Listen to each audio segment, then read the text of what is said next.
Hi, I'm Elisa, and this is Flow Living TV, where we dish on all things hormonally related for women and learn how we can use food to get our hormones to work for us, not against us.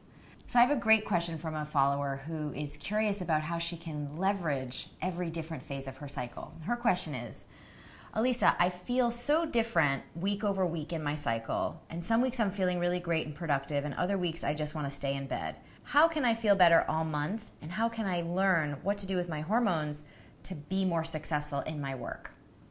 I love this question because, first of all, it's letting me know that you're thinking that there's something to gain from learning about your hormones and using them as a tool to master your life. And I love hearing this from women because it's a big shift in our thinking, right? Usually we think our hormones are something that we're a victim to, that they're always fluctuating and therefore we can't be consistent in our lives.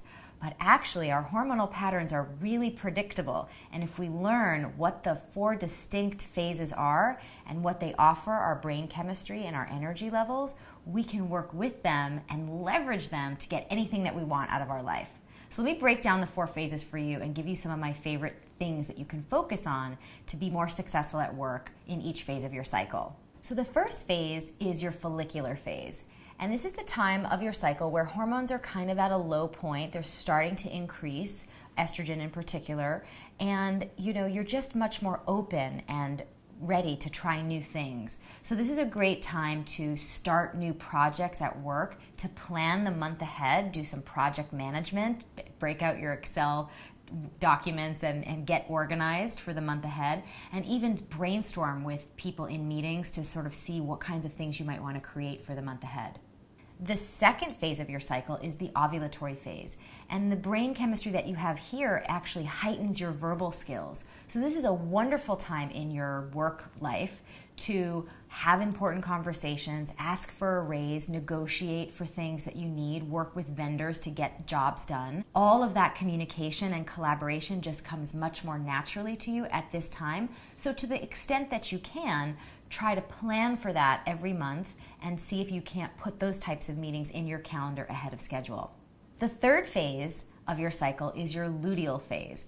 And this is the time where we have a rise in estrogen and progesterone, and then also a decline in estrogen and progesterone. So we feel a little bit different in the 2 halves of the luteal phase, but you can use this to your benefit in a pretty profound way. These hormonal fluctuations actually make us have an inward focus and give us greater attention to detail. So this is the perfect time of the month at work to wrap up projects, bring things to completion, get those administrative details taken care of, do your financial accounting for the month for work, submit your reports, do all of that administrative reporting and bringing things to completion types of tasks. You'll find that it's much easier for you to do, and if you had put it on your calendar 2 weeks before, you're probably finding that you kept bumping it up a day and you're finally getting to it this week. So try to plan ahead next month, get yourself organized that this will be the week in your luteal phase where you're taking on those tasks with vigor. The last phase of your cycle is your actual period, and this has your brain chemistry shift in such a way that your right and left hemispheres of your brain are communicating much more powerfully with each other across the nerve fibers that connect them. And what this means for you is that you actually have more access to both your analytical and intuitive reasoning. So what you can do is sort of look at the previous month, the month that you just went through. How did you do at work? How was your performance? How are you getting along with colleagues? Are you working on the projects that you care about in your job? Is your job going in the direction that you like it to?